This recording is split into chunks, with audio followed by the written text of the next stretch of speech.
네, 비트코인 트레이더 시작하도록 하겠습니다. 플랫 일약 대표 나오셨습니다. 안녕하세요. 안녕하세요. 네. 자고 일어났더니 주요 암호화폐들이 그래도 많이 회복을 하더라고요. 가격이 꽤 많이 올라왔습니다. 네, 다행이죠. 네, 다행입니다. 뭐 이렇게 오늘도 급락을 했다면 이거 방송을 와야 될지 말아야 될지 고민을 했었는데 다행히도 이렇게 반등이 좀 나왔습니다. 네. 그래도 여전히 변동성은 큰 것 같습니다. 이 비트코인이 뭐 새벽에는 1,000만 원 부근까지 또 내려가기도 했었는데 이제는 좀 많이 회복을 하는 것 같습니다. 이 회복세가 계속 이어질지 지켜봐야겠는데요. 먼저 주요 암호화폐 시세부터 정리해 보도록 하겠습니다. 네, 다행히 전 종목이 빨간불이네요. 비트코인이 7% 상승했고요. 이더리움도 10%의 급등장이 연출이 됐습니다. 리플이 가장 많이 올랐어요. 28% 넘게 급등했고요. 카르다노도 마찬가지입니다. 그리고 이외에도 네오도 31% 넘는 급등장이 연출이 됐고 스텔라도 33%의 상승세를 나타냈습니다. 그동안 급락했던 종목들을 중심으로 다시 또 올라왔네요. 네, 상당히 많이 빠진 그런 코인들을 중심으로 네. 반등세가 강하게 나타났다라고 보시면 될 것 같고 리플 같은 경우에 거의 고점대에 거의 80%나 거의 급락을 했었습니다. 그렇기 때문에 지금 뭐 한 30%의 반등세가 나온다 할지라도 네. 아직까지 그 고점까지는 상당히 머나먼 여정이라고 할 수가 있겠고요. 거의 어제 자정 비트코인을 기준으로는 거의 한 9,200달러까지 하락을 했었습니다. 자, 그러다가 그 이후로부터 이제 반등세가 몰리면서 이제 이렇게 11,000달러까지 좀 회복하는 지금 그런 모습이다라고 이제 말씀드릴 수가 있을 것 같고요.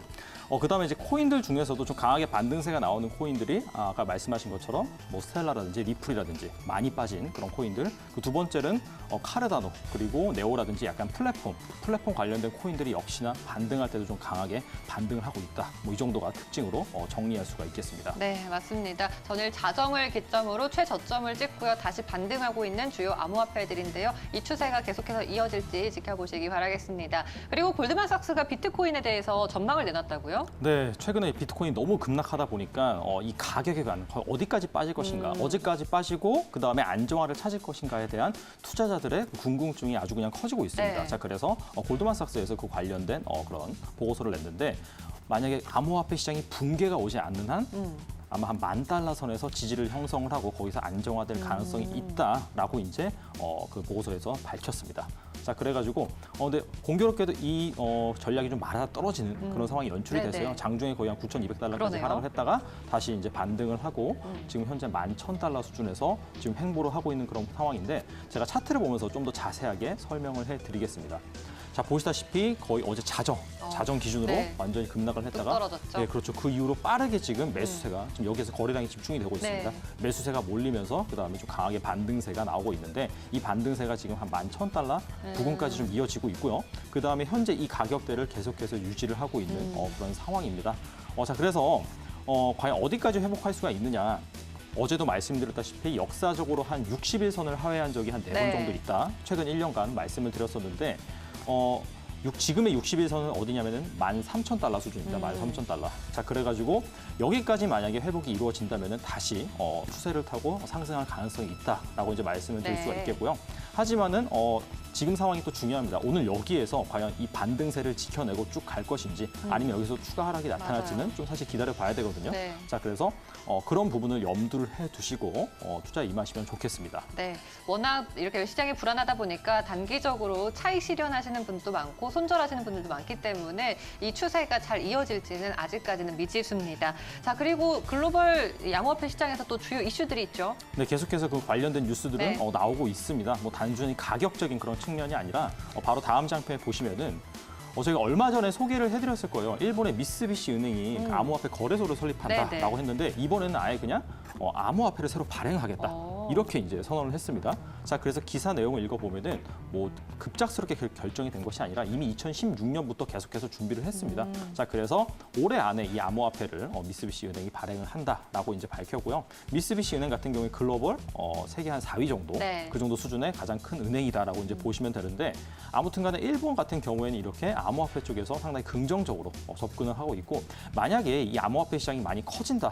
라고 한다면은 이렇게 초반부터 뭔가 이렇게 주도권을 잡은 그런 국가들이 아무래도 국부라든지 그렇죠. 아무래도 국력이 좀 더 상승할 수 있는 그런 영향이 있을 것 같습니다. 아무래도 일본 같은 경우에는 네. 암호화폐 시장이 계속해서 성장할 것으로 예상을 하는가 봅니다. 네, 그렇군요. 그리고 또 텔레그램이 ICO를 한다고요? 네, 텔레그램 ICO 소식 같은 경우에는 한 며칠 전에 나왔었습니다. 네. 나왔었는데 이번에 어떤 그런 얘기가 나왔냐면은 바로 그 텔레그램이 백서를 일부분을 유출을 했다, 좀 백서가 발췌를 뭐예요? 했다.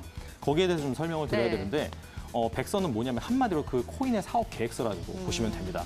왜 이 코인이 존재를 하고 이 코인을 통해서 어떤 방식으로 우리가 이제 생태계를 꾸려 나갈지 그런 부분에 대해서 상세하게 아주 그냥 블록체인 기술이라든지 그런 부분을 상세하게 기재하는 것이 바로 백서다라고 이제 보시면 되고 주식으로 치면 이제 사업 보고서, 투자 설명서 정도로 보시면 됩니다.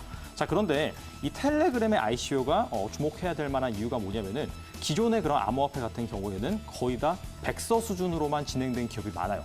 실질적으로 나온 게 아니라 그냥 단순히 사업 계획서 단계로 지금 ICO를 하고 거래가 되는 코인들이 많습니다. 네. 달리 말하면 뭐냐면은 이게 이제 실체가 있는 기업이 오히려 ICO를 한다. 텔레그램 같은 경우에는 우리가 지금 실시간으로 우리가 메시지를 네. 서로 주고받고 저도 텔레방에 지금 들어가 있는 게 상당히 많거든요. 바로 어마어마한 유저 수를 바탕으로 하는 이런 메신저 프로그램이 ICO를 한다는 것 자체가 뭐냐면은 이미 실체가 있어요. 근데 여기에서 코인 생태계를 조성한다. 이것이 바로 어떻게 보면 투자자들한테 상당히 좀 매력적으로 다가오지 신뢰도 갖고 않을까. 있고요. 그렇죠.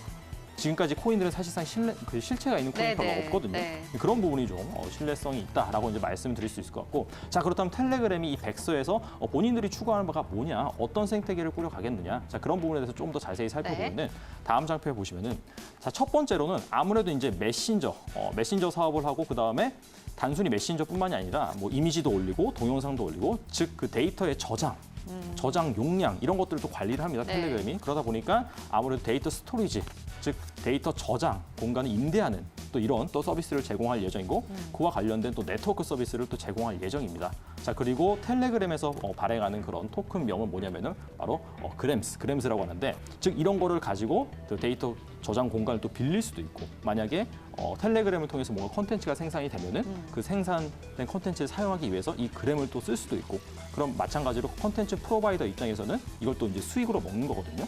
코인을. 그럼 이걸 가지고 또 다시 거래소에서 현금화할 수 있고 즉 이런 생태계가 바로 텔레그램에 들어올 것이다라고 이제 그 기사에서 말을 하고 있고요. 자 그러다 보니까 이게 아무래도 코인을 현금화할 수 있는 그런 부분이 있다 보니까 예전에는 그냥 친구들끼리 내지는 그냥 그룹끼리 주고받는 메시지였다라고 한다면은 이런 것들이 좀 더 사업적으로 발전할 가능성이 있다. 그래서 결과적으로 텔레그램의 그런 메신저 트래픽이라든지 그런 것들이 훨씬 더 증가할 수 있는 그런 부분이 발생할 수가 네. 있겠죠. 네, 이 그런 메신저와 금융거래 기능이 같이 통합되는 서비스가 요즘 더 주목을 받고 있는 추세인 것 같습니다.